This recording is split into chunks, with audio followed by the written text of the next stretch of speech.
Le chef de l'État, Félix-Antoine Tshisekedi, vient de procéder aujourd'hui à l'Institut supérieur du commerce, ISC, à la remise officielle des bus Academia pour le transport et le déplacement des étudiants des universités et instituts supérieurs de la capitale. C'était en présence des membres du gouvernement et de quelques autorités politico-administratives. Madame, Messieurs, bonjour.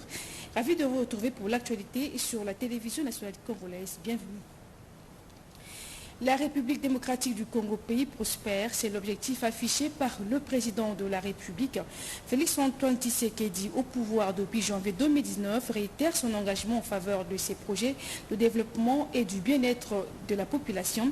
C'est dans ce cadre qu'il a mis en service le premier module de l'usine de la Régie des eaux au quartier Binza-Ozone dans la commune de Ngadiema. La cérémonie a eu lieu ce jeudi 23 février 2023. Reportage sur la presse présidentielle. Un gigantesque complexe industriel de traitement d'eau, l'ouvrage qui sort des terres ici au quartier Binza-Ozone dans la commune de Ngadiema est simplement éblouissant. Avec une capacité de production journalière de 110 000 mètres cubes d'eau, l'usine n'est pas un édifice de trop. Sa mission, augmenter substantiellement la production d'eau potable qui jusque-là était largement inférieure à la demande potentielle des abonnés de la partie ouest de la capitale. Ozone va traiter et fournir de l'eau potable aux populations des communes de Ngadiema, Mongafula, Kimtambo et Selembao, des municipalités dont la plupart des robinets ont longtemps servi des simples décors aux utilisateurs. Véritable pari gagné pour le chef de l'État, Félix-Antoine Tshisekedi Tshilombo, qui, à travers ce geste de haute portée sociale, vient de lever le drapeau blanc, mettant ainsi fin à la guerre de l'eau dans une bonne partie de la ville de Kinshasa. Excellence, Monsieur le Président de la République, chef de l'État, cette œuvre est la vôtre. Elle est la matérialisation de votre vision. Alors que la nature nous a doté d'immenses réserves en eau douce, plus d'1,5 million de personnes ont eu de la peine durant 10 longues années à accéder à l'eau potable au robinet en quantité suffisante et de bonne qualité. Une unité supplémentaire ultra-moderne de captage, de traitement et de distribution d'eau, fruit d'un partenariat entre le gouvernement et la Banque mondiale, dont le financement s'élève à 72 millions de dollars américains. Une initiative louable qui s'intègre parfaitement dans la vision du chef de l'État, Félix-Antoine Tshisekedi Tshilombo, fondée sur l'humain et son bien-être. Au nom de la Banque mondiale et de son directeur des opérations absent du territoire national, cet investissement fait partie du projet de développement multisectoriel Résilience urbaine de Kinshasa. L'expansion et la croissance démographique de la ville de Kinshasa constituent un défi important à la fourniture de services urbains à ses habitants. La réalisation de cette première phase va desservir près d'1,5 million abonnés. Elle a 3 fois la capacité de celle de Lemba Imbu qui donne 35 000 mètres cubes par jour. La Régie des eaux, maître d'ouvrage de ce vaste projet, s'est engagée à offrir à ses abonnés un service régulier et professionnel.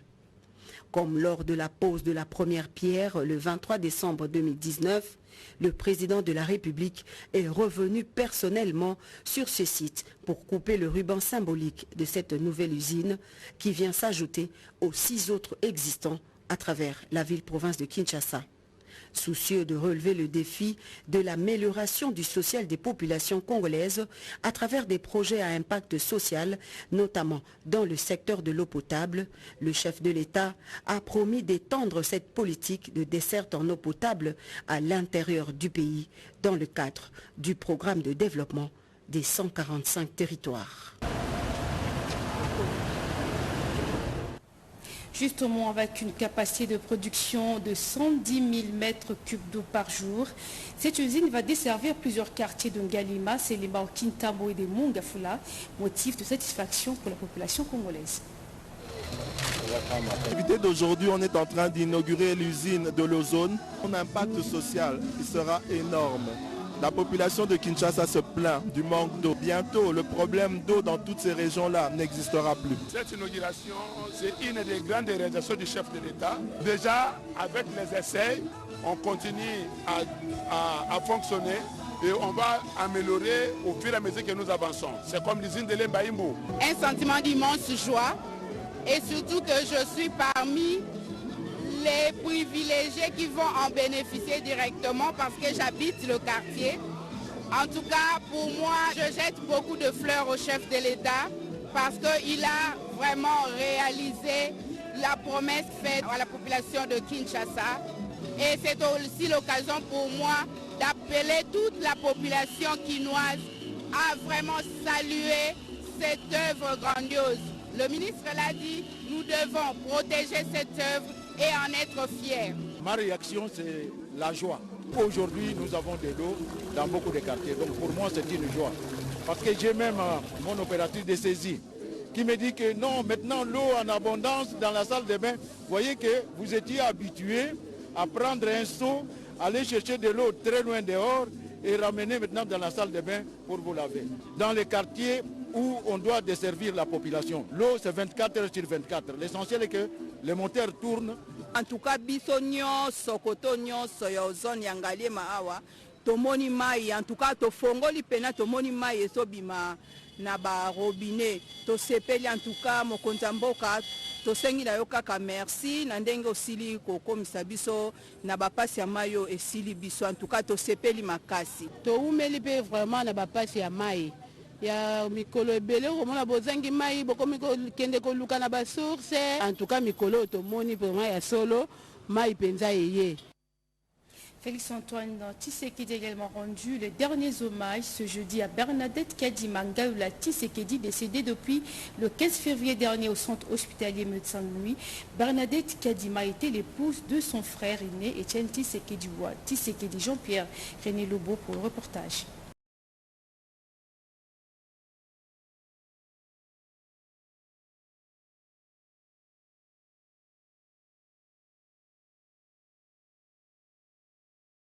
Bienveillante et généreuse, à qui le président de la République, Félix-Antoine Tshisekedi Tshilombo, a rendu les derniers hommages au funérarium de l'hôpital du Cinquantenaire ce jeudi 23 février 2023.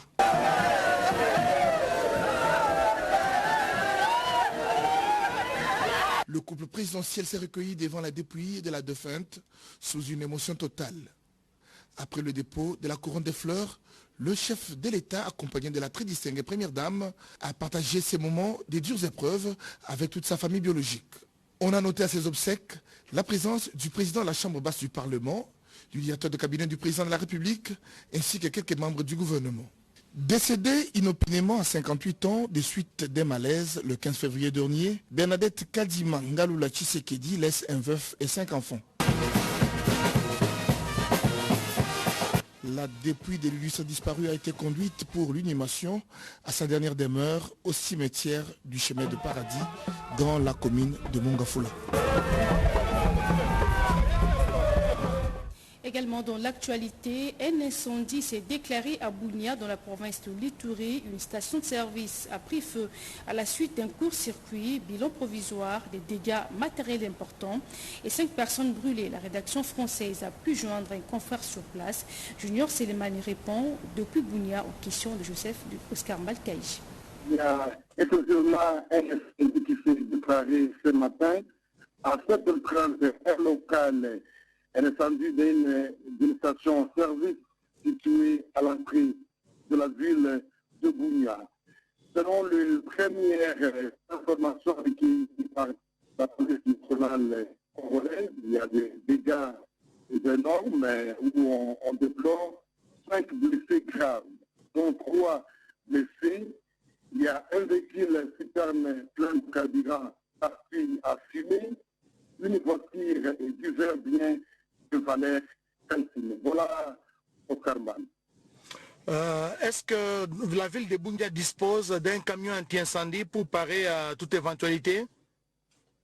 Avant de répondre à votre préoccupation au Carman, il faut dire qu'un court-circuit du véhicule des camions citernes qui est à la base de cet incendie qui s'est déclaré toujours la police nationale congolaise. Pour répondre à votre préoccupation, la ville de Bunia ne dispose pas d'un véhicule anti-incendie, à l'instar de la MONUSCO qui dispose d'un véhicule anti-incendie au niveau de l'aéroport de Bunia.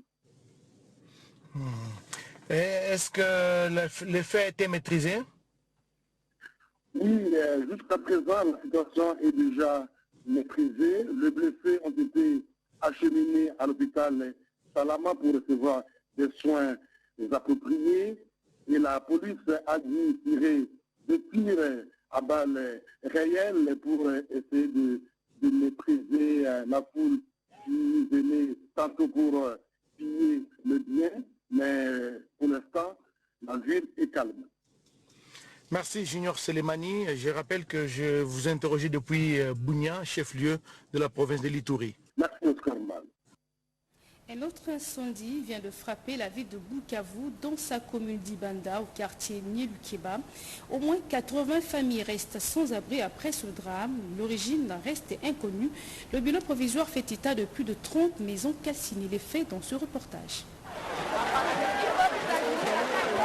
21 maisons complètement calcinées et des dégâts matériels importants, tel est le bilan d'un incendie survenu le matin de ce jeudi 23 février au quartier Nyalukemba aux alentours du cimetière des Rosises dans la commune à Dibanda. Le chef de quartier Nyalukemba de Okura Sabati a fait savoir que plus de 90 ménages ont été touchés par ces sinistres et restent sans abri. Un jeune homme d'une vingtaine d'années a été brûlé aux mains pendant qu'il sauvait un enfant des lignes des maisons en feu, ajoute le chef de quartier Nyalukemba. Des sources concordantes indiquent que l'incendie a été causé par un court-circuit et que les constructions anarchiques et bien sûr la promiscuité des maisons ont accéléré la propagation du feu.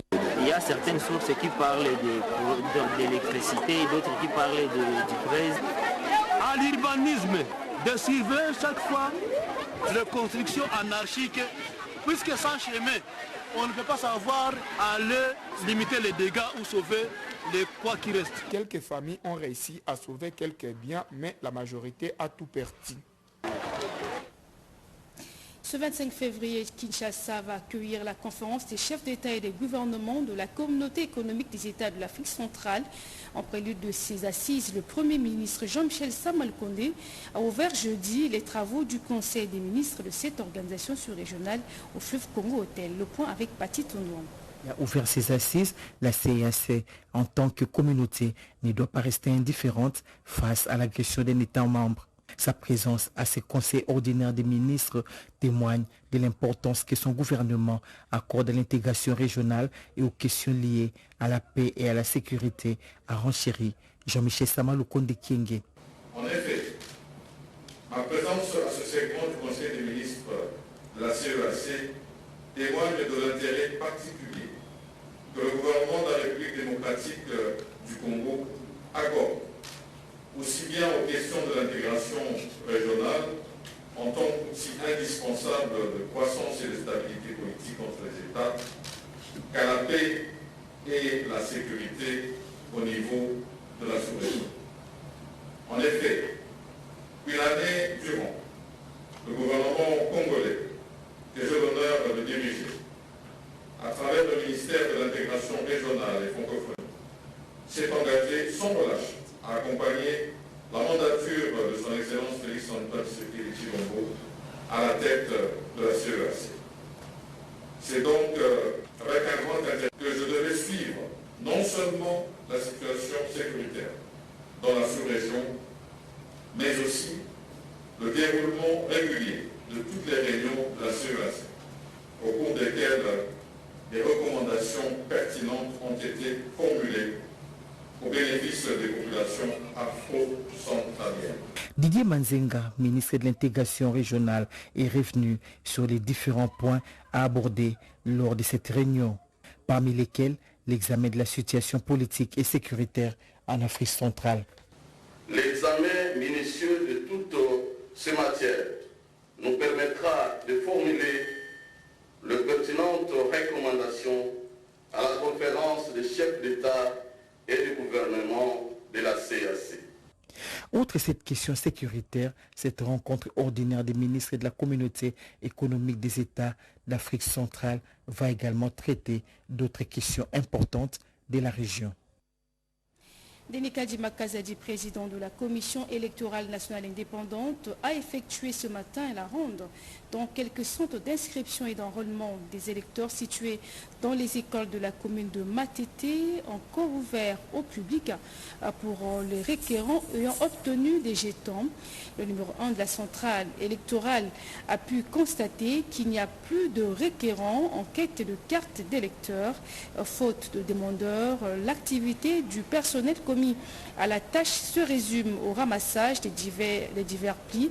Le président de la CENI a exprimé sa profonde satisfaction du fait que le plus important pour la commission électorale nationale indépendante est de laisser hors de cette opération aucun Congolais remplissant les conditions requises. Nous y reviendrons avec force détail dans nos prochaines éditions d'information. Et puis sachez que la Commission électorale nationale indépendante annonce que l'opération de la révision du fichier électoral lancée depuis le 25 janvier dernier dans 9 provinces et les 3 pays pilotes de la deuxième ère opérationnelle qui devait prendre fin hier, tel que prévu dans le calendrier électoral, a été prolongée de 25 jours aux retardataires dont Boité les pas.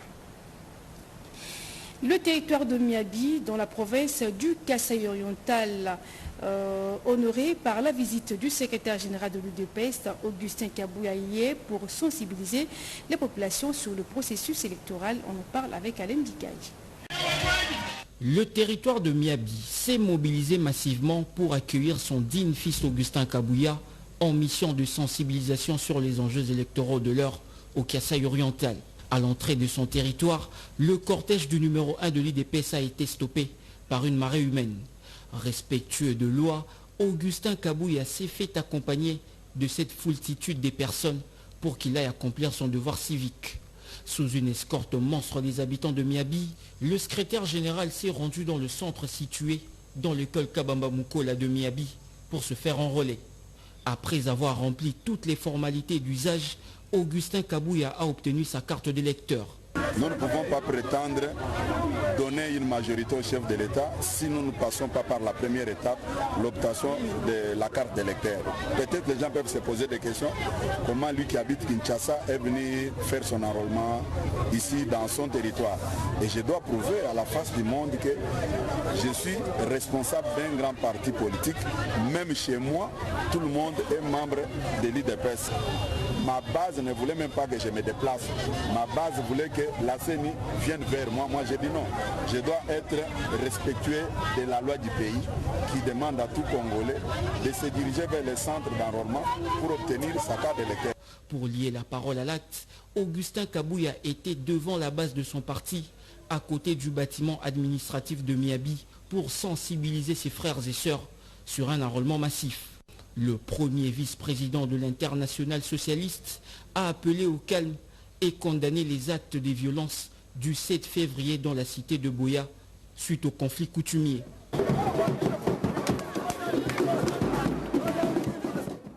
Autre fait de l'actualité, la 121e réunion du comité exécutif de l'ITIE RDC s'est donc tenue à Kinshasa hier. Ce sont des travaux qui ont été placés sous la présidence du ministre d'État intérimaire en charge du plan. L'adoption du rapport ITIE 2021 était à l'ordre du jour. Peggy Mukunda pour le reportage. Il n'est pas facile en cette saison pluvieuse d'atteindre Kabeya-Kamwanga par route à partir de Mbujimaï. Ce tronçon de la RN1, long d'environ 50 km, se trouve dans un état de quasi-impraticabilité. Déterminé à se faire enrôler dans son Kabeya-Kamwanga natal, Clotilde Kapinga Wamulumba a bravé le mauvais état de la route. Preuve d'un grand amour pour le sien, ce qui lui a valu des ovations et de chants de liesse tout au long du trajet. Le cortège motorisé s'est immobilisé devant un centre d'inscription de la CENI à Kinankuna. C'est ici que la sœur à feu Etienne Tshisekedi Wamulumba s'est fait identifier et enrôler. Je demande à la population d'aller s'enrôler massivement. Si jusque-là il y a encore des personnes dans les familles qui ne se sont pas décidées, ceux qui vont m'entendre puissent aller demander à ceux qui sont restés à la maison d'aller s'enrôler. Plusieurs jeunes de Kabeya Kamwanga formés en bureautique par la fondation Mutoto de Clotilde Kapinga et recrutés par la CENI participent activement aux opérations préélectorales en cours. Une grande première pour ce territoire où l'outil informatique était plus qu'un luxe.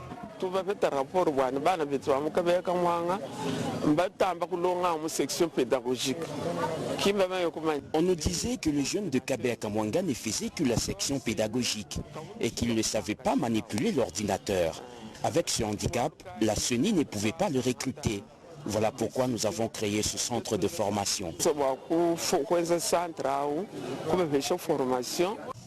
Dans la foulée, Clotilde Kapinga Wamulumba a échangé avec plusieurs centaines de combattants de l'UDPS rassemblés devant le siège fédéral de Kabeya Kamwanga. Occasion pour elle de le remercier pour cette grande mobilisation à son honneur. Kapinga Wamulumba a par la suite visité le système d'adduction d'eau potable qu'elle a offert à ses frères et sœurs, avec plus de 30 bornes fontaines pour approvisionner toute la cité de Kabeya Kamwanga en cette denrée indispensable à la vie. Là de suivre l'enrôlement de Madame Walumumba dans le Kasaï central. Et puis revenons à la 121e réunion du Conseil exécutif de l'ITIE-RDC qui s'est tenue donc à Kinshasa hier. Ce sont des travaux qui ont été placés sous la présidence du ministre d'État intérimaire en charge du plan. L'adoption du rapport ITIE 2021 était à l'ordre du jour, nous dit Peggy Mukunda dans ce reportage. 121e réunion du comité exécutif de l'ITIE-RDC s'est tenue sous la présidence du ministre d'État, ministre du Plan ad intérim Crispin Badoum. Plusieurs points ont été débattus, notamment celui relatif à l'adoption du rapport pour l'exercice 2021 qui a été soumis à la critique du consultant indépendant KPMG. Après remue-ménage, le rapport a été adopté et sera publié dans les prochaines heures sur le site de l'ITIE-RDC. C'est vrai que la RDC avait sollicité une convocation de la date échéance pour la publication de ce rapport qui était du 31 décembre 2022. On avait demandé 3 mois, mais ça n'a pas rencontré apparemment la position du comité de mise en œuvre. C'est pour ça qu'avec les pays amis, nous avions sollicité que cette question soit remise à la table du conseil d'administration et le conseil se tiendra le 27 de ce mois à Buenos Aires. Comme le comité exécutif vient d'adopter le rapport, qui était même la cause de cette peur même, je pense qu'il n'y aura aucun problème. Mais pour information, nous nous préparons déjà à la grande messe de l'ITIE qui va se tenir au Sénégal le 13 et le 14. Vous pouvez voir sur notre site, les enregistrements sont ouverts. Et pour votre information, notre président est invité d'honneur là-bas. Surtout que nous sommes un pays qui fait bouger le monde sur les questions de transition énergétique. Ainsi, la RDC échappe à une suspension, une bonne note validée par les comités exécutifs. La RDC vient de réaliser 66,52% sur les assurances de la sécurité aérienne grâce aux efforts consentis par l'autorité de l'aviation civile. C'est le résultat du dernier audit international organisé par l'Organisation de l'aviation civile internationale du 2 au 10 février dernier avec l'expertise des inspecteurs de l'aviation. Le ministre intérimaire de Transvécom s'est entretenu à ce sujet avec l'organe technique, nous rapporte Drodé Panda.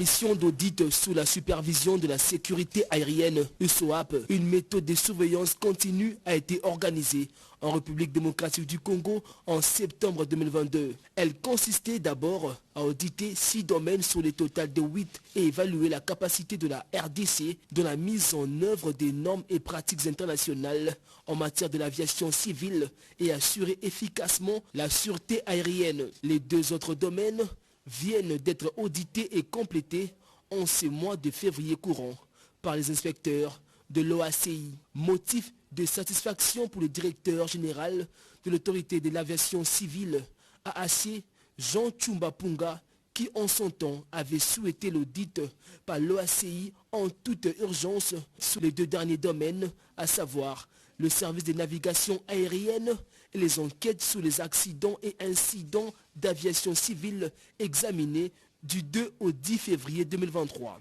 Des énormes efforts ont été consentis par l'autorité de l'aviation civile dans ces processus de la sortie pour arracher les taux de mise en conformité avec une forte progression pour la RDC qui a dépassé largement le seuil jusqu'à 66,52% par rapport aux autres États africains. Ce résultat pourrait permettre à la RDC de déclencher les processus de la sortie de la liste noire de l'Union européenne depuis une dizaine de décennies. Le ministre AI de Transport et Voies de Communication, Marc Ekila, a tenu une réunion d'évaluation à propos pour clôturer ce processus des audits internationaux avec les acteurs du secteur aérien et l'organe technique de l'EAC en vue d'encourager et exhorter toutes les parties prenantes à travailler en synergie sur base des principes de l'OACI. Ce résultat constitue une occasion pour la République démocratique du Congo à redoubler d'efforts afin qu'à la prochaine évaluation de l'OACI, qu'elle puisse atteindre et voire dépasser l'objectif cible de 75% exigé pour la sécurité aérienne. Un mot de religion pour terminer. Les évêques de l'église du Christ au Congo sont en session élective.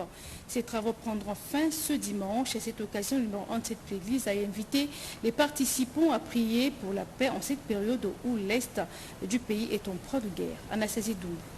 Les travaux de la 60e session ordinaire du comité exécutif national électif de l'ECC se poursuivent normalement. Au troisième jour des travaux, le révérend André Bokundoa, président national de l'ECC, a centré son message sur l'unité, l'amour et le pardon pour une communauté forte, l'Église comme famille de Dieu.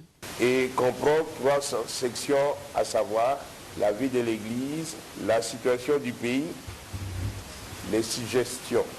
Vous savez que l'Église du Christ au Congo est une église en mission. Les protestants, nous aimons travailler, évangéliser, prêcher.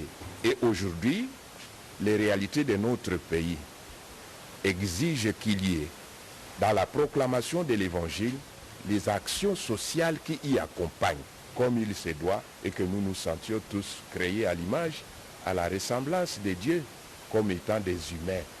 La discrimination et la ségrégation ne peuvent nullement contribuer à la formation et à la construction d'une communauté, a-t-il souligné. Les représentants légaux de l'ECC réfléchissent sur les grandes questions relatives à l'avenir de l'Église et de la RDC. Le numéro 1 de l'ECC a par la suite invité les évêques représentant les communautés à prier pour la paix dans la partie est de la République démocratique du Congo.